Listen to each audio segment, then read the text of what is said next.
Since we began in November, we've listened to over 80 people in Ashland. We listen at 3 different locations. We listen at the First Congregational Church at a community breakfast on Monday mornings. We listen at Uncle Food's Diner at the Methodist Church on Tuesdays. And we currently are listening to anyone, not just the homeless or food insecure, but anyone who comes through the library on Wednesday afternoons.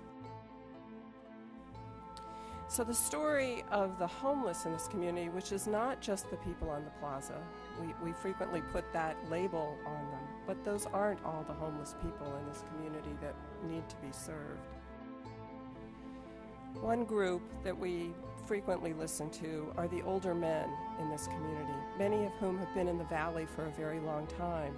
They were people who did odd jobs, did construction, but find themselves in their 50s, 60s, 70s, with no family, no social security, no resources.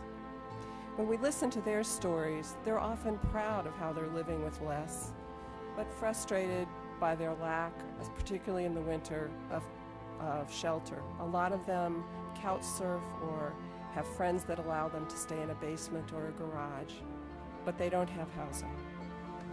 There are middle-aged women. Some of them you probably know and don't even realize that they're homeless.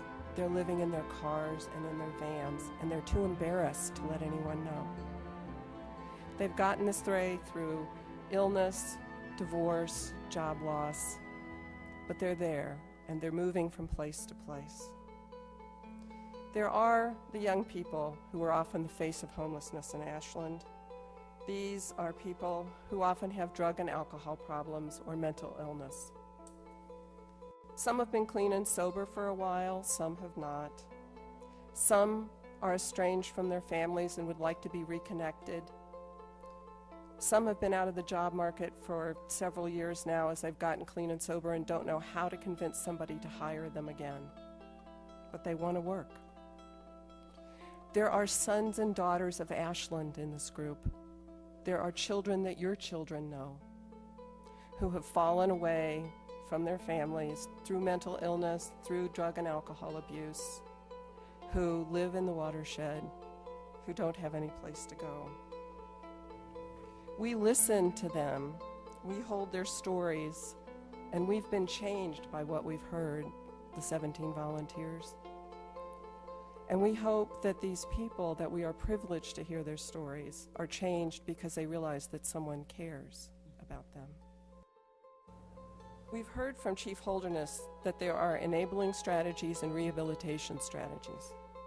And I know that many people in this community think that we should not be providing enabling services, food, shelter, showers. But we don't have any rehabilitation services either. The lack of mental health services has cost this community dearly twice recently. The lack of transitional housing hurts the older homeless. The lack of any kind of organized jobs program continues to keep younger people on the outside and not on the inside. So are we comfortable as a community if we stop the enabling services but also don't have the rehabilitative services?